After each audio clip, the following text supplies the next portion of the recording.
லேவி. இந்த லேவியோடைய ஆரம்பம் பாத்தீங்கன்னா மோசமான ஆரம்பம். அவனுடைய பிகினிங் நல்ல பிகினிங்கே கிடையாது. தகப்பனுக்கு பிரியமில்லாத ஒரு மாம்ச கோபத்துல செய்கிற செயல். சிமியோன் கூட சேர்ந்து போய் என்ன பண்றோம் அப்படின்னா அந்த கோபத்தை வெளிப்படுத்திடுவோம். அவங்களுக்கு பிடிக்காதவங்க எல்லாம் போய் அழிச்சிருவாங்க. அப்பொழுது தகப்பன் உள்ள உடைஞ்சு சொல்லுவாரு, அப்பாவுடைய வாசனை நீங்க கெடுத்துட்டீங்க அப்படின்னு சொல்லிவிட்டு எல்லா பிள்ளைகளையும் பிளஸ் பண்ணும்போது இந்த லேவி மேல என்ன வைக்கிறார் தெரியுமா? சாபத்தை வைக்கிறார். சாபம் வைக்கிறார்னால அர்த்தம் என்ன தெரியுமா? அவனுக்கு ஃபியூச்சரே இனி இல்ல.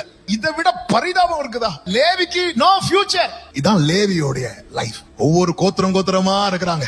எல்லா கோத்திரம் இருக்கிறாங்க. ரூபன் கோத்திரம், யூதா கோத்திரம், அந்த கோத்திரம், இந்த கோத்திரம். அது நடுவுல ஃபியூச்சர் இல்லாத ஒரு கோத்திரம் இருக்குது. அதுதான் லேவி. அவன் நினைச்சா நமக்கெல்லாம் சான்ஸ் இனி கிடைக்காதுன்னு அப்படி நினைச்சிட்டு இருக்கும் போது மோசே நின்னு சொல்றாரு, கர்த்தர் பட்சத்தில் நிற்பவர் யார் அப்படின்னு கேட்டதும் லேவி என்ன பண்றான் தெரியுமா? இந்த இடத்துல மீதி எல்லாரும் பாவத்தில் இருக்கும் போது ஒருத்தன் மட்டும் பாவத்தை விட்டு கர்த்தர் பக்கத்துல நிக்கிறான். அவன் தான் லேவி. வாய்ப்பை பயன்படுத்துறவன் ஒரு ஸ்டாண்ட் எடுப்பான் பாருங்க. ஏன்னா ஃபியூச்சர் இல்லாதவன். ஆனா எனக்கு ஒரு சான்ஸ் கிடைக்குது, நான் நிக்க போறேன். நின்னா பாருங்க, கர்த்தர் சொன்னா நான் அவனுக்கு சுதந்திரமா இருப்பேன்.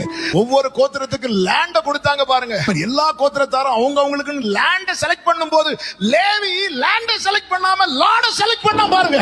இந்த ஊர்ல தலைவிதின்னு சொல்லுவாங்க தெரியுமா? அந்த விதியை, அந்த டெஸ்டினியே மாத்திட்டார் ஆண்டவர். மாத்திட்டு இவனை யாருன்னு யாக்கோபு சொன்ன வாசனையை கெடுத்தவன். ஆண்டவர் சொன்னார், நீ மகா பரிசுத்த ஸ்தலத்துக்குள்ள எனக்கு தூபம் காட்டணும் அப்படிங்கிறார். எனக்கு இப்போ நீதான் வாசனையே அப்படிங்கிறார். ஒவ்வொரு கோத்திரத்துக்கு ஒவ்வொரு ஏரியாவை ஒதுக்கும் போது லேவியை விட்டுரு அவனுக்கு நாதான் எல்லாம். லேவி கோத்திரத்துக்கு மட்டும் எந்த இடத்துக்கு போனாலும் டோர் ஓபன் ஆகும். யூதா கோத்திரம், ரூபன் கோத்திரத்தார் இருக்கிற இடத்துல அவங்களுக்கு டோர் ஓபன் ஆகாது. ரூபன் கோத்திரத்தார், சிமியோன் கோத்திரத்தார் இருக்கிற இடத்துல டோர் ஓபன் ஆகாது. ஆனா லேவி கோத்திரத்தார் எங்க போனாலும் அவங்களுக்கு ஒரு டோர் ஓபன் ஆகும். அவங்களுக்கு முன்னாடி யாரும் டோரை க்ளோஸ் பண்ண முடியாது. இன்னைக்கு நீ கர்த்தருக்காக இந்த எக்ஸ்ட்ரீமுக்குள்ள வா. இயேசுவின் நாமத்துல நீ எங்க இருந்தாலும் சரி, உனக்கான ஒரு அனுகூல கதவு திறந்து வைக்கப்பட்டிருக்கும். சிம்பிளா சொல்றேன், நேத்து வர நான் அந்த எக்ஸ்ட்ரீம்ல இருந்து ஆண்டவரே, இன்னையில இருந்து நான் இந்த எக்ஸ்ட்ரீமுக்கு வர போறேன். அவன் தான் லேவி. யோசிக்கவே இல்லை. ஏன்னா எனக்கு ஃபியூச்சர் இல்ல, எனக்கு இப்போ ஒரு சான்ஸ் கிடைக்குது.